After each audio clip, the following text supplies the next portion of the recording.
আসসালামু আলাইকুম ওরহমতুল্লাহি বরকাত। জি, আশা করি আপনারা ভালো আছেন। আজকের আপনারা 16 নম্বর সবক পড়ে নিয়েছেন, আলহামদুলিল্লাহ। আর মাত্র কয়েকটি সবক পরে আপনারা কোরআন ধরবেন। কত খুশি লাগছে! আপনাদের সাথে আমারও খুশি লাগছে যে আপনারা দারুল আমাল একাডেমিতে একটা আশা নিয়ে এসেছিলেন, পূরণ হতে যাচ্ছে, স্বপ্ন পূরণ হচ্ছে। তো আশা করি আপনারা সবাই মেহনত করছেন। এই দেখুন, আর একটা সপ্তাহ হয়তো পরে আপনারা নুরানি কায়দা শেষ করে দেবেন, বা কয়েকটা সবকের পরে নুরানি কায়দা শেষ করে দেবেন। প্রতিদিন হারাকাত থেকে নিয়ে আর এই পর্যন্ত আপনাদের পড়ার কথা আবেদন করেছি, প্রতিদিন একবার করে পড়েন।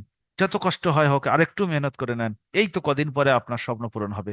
তো আশা করি কেউ মিস করবেন না, এই এই কথার উপরে আমল করবেন। এবং কেউ এই শিকায়ত করবেন না যে হুজুর আরেকবার নুরানি কায়দা পড়বো। না, যেখানে কাঁচা আছে, যেখানে মেহনত করা দরকার মেহনত করে নেন। নুরানি কায়দা 100 বার পড়লেও আপনি কোরআনে গিয়ে যে স্পিড পড়তে পারবেন, খুব ভালো পড়তে পারবেন, তাও তো হবে না। আমি চ্যালেঞ্জ করে বলতে পারি। সেই জন্য কারের কাছ থেকে যেন এরকম শিকায়ত না শুনি, হুজুর আমার কাঁচা থেকে গেছে, আমি নুরানি কায়দা আরেকবার পড়বো। না, এটা শয়তানি ধোঁকা, ওয়াসওয়াসা।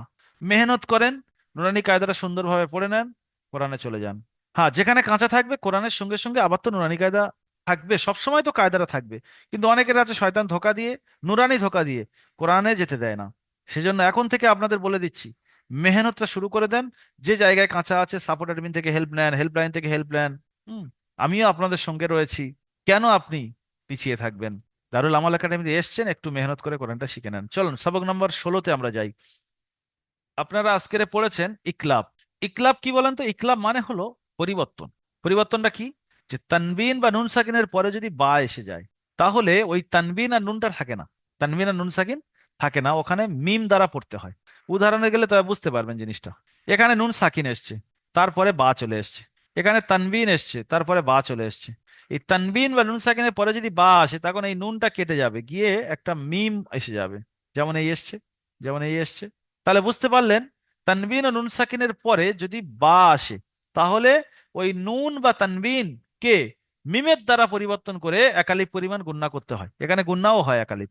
যেমন যদি আমি এখানে পড়ি, তো এখানে পড়তে হবে মিম বা আদি। আছে কি মিন বা আদি, কিন্তু নুনটা কেটে গিয়ে এই মিমটা পড়তে হবে। মিম মিম জের মিম, বা আইন জবর বা, দাল জের দি। মিম বা আদি একালিপ গুণনা হবে। তাহলে কায়দাটা মুখস্থ করে নেন।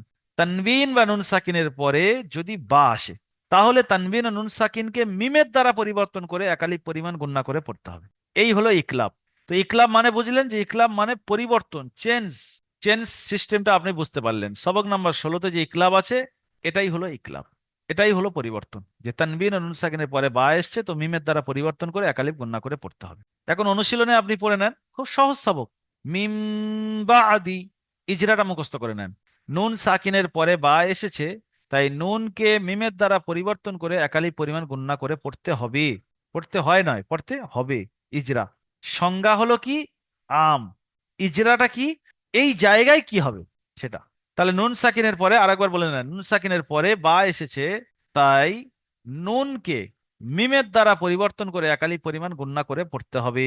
যেমন মিম বা আদি। বাকি ইজরা আপনি করে নেবেন, বানানো করে নেবেন। এত দূর আসার পরে আর বানান ইজরা আমরা করছি না। মেন যেটার ইজরা সেটা বলে দিচ্ছি, বাকিগুলো আপনি করে নেবেন। কি র মিম বা র, র তিন। এখানে তানবিনের পরে বা এসেছে, তাই তানবিনকে মিমের দ্বারা পরিবর্তন করে একালিপ পরিমাণ গণনা করে পড়তে হবে। মাম বা খিলা। এখানে দেখে নুন পড়ছি না, কিন্তু মিম মিম জাবার মাম পড়ছি, মাম। কেন? নুন সাকিনের পরে বা এসেছে, তাই নুনকে মিমের দ্বারা পরিবর্তন করে একালি পরিমাণ গণনা করে পড়তে হবে। মাম বাখিলা রজউম বাঈদুন। এখানে দেখেন তানবিনের পরে বা এসছে, তাই তানবিনকে মিমের দ্বারা পরিবর্তন করে একালি পরিমাণ গণনা করে পড়তে হবে। আর দুটি উদাহরণ আছে দেখেন। সামিউম বাসীরুন। তানবিনের পরে বা এসছে, তাই তানবিনকে মিমের দ্বারা পরিবর্তন করে একালি পরিমাণ গণনা করে পড়তে হবে। বিজাম বিহিম। নুন সাকিনের পরে বা এসছে, তাই নুনকে মিমের দ্বারা পরিবর্তন করে একালি পড়তে হবে। তাহলে কি হবে? জাল মিম জবর জাম, বিজাম বিহিম। এই ছিল ইকলাবের কায়দা। অনুশীলনে এসে ইকলাব কাকে বলে আপনাকে বলতে হবে। তানবিন ও নুন সাকিনের পরে যদি বা আসে, তাহলে তানবিন ও নুন সাকিনকে মিমের দ্বারা পরিবর্তন করে একালি পরিমাণ গণনা করে পড়তে হয়, একে ইকলাব বলে। রজউম বাইদ শব্দটার বানান ইজরা করতে হবে। 15 নম্বর, 16 নম্বর, 17 নম্বর মাখরাজ পড়তে হবে। তাহলে ইকলাবের কায়দা কত সহজ বুঝতে পারলেন। তানবিন ও নুন সাকিনের তৃতীয় কায়দা ইকলাব, খুব সহজ। এটা পড়া হয়ে গেলে সঙ্গে সঙ্গে হারাকাত থেকে নিয়ে আর এই ইকলাব পর্যন্ত, অর্থাৎ 4 নম্বর সবক থেকে নিয়ে আর এই 16 নম্বর সবক পর্যন্ত একবার রিপিট করে নেবেন, পড়ে নেবেন। অবশ্যই করে এই কথার উপরে আমল করবেন প্রতিদিন, এখান থেকে যতদিন না কোরআন ধরছেন প্রতিদিন। সবাই ভালো থাকবেন। ভিডিওটি দেখে ইকলাবের কায়দা কতটুকু বুঝতে পেরেছেন কমেন্ট করে জানাবেন। অনেক ভাই আছে কমেন্ট করে না, আমি বলি শুনে নেয় কিন্তু কমেন্ট করে না। আমরা তো দেখি কে কে কমেন্ট করছে, ফায়দা নিচ্ছেন কিন্তু একটা কমেন্ট করতে পারছেন না, এটা তো ঠিক নয়। একটু কমেন্ট করা দরকার ভিডিওর নিচে, আর শেয়ার করা দরকার।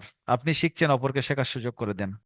যদি কেউ ভর্তি হতে চায় তো এই নাম্বারে যোগাযোগ করতে পারেন, স্ক্রিনে দেওয়া আছে 7679591110, এই নাম্বারে কল করতে পারেন বা হোয়াটসঅ্যাপে মেসেজ করতে পারেন। ভালো থাকুন, সুস্থ থাকুন। দারুল আমাল একাডেমির সমস্ত শিক্ষক ভাইয়ের জন্য দোয়া করুন। আসসালামু আলাইকুম ওয়া রাহমাতুল্লাহি ওয়া বারাকাতুহু।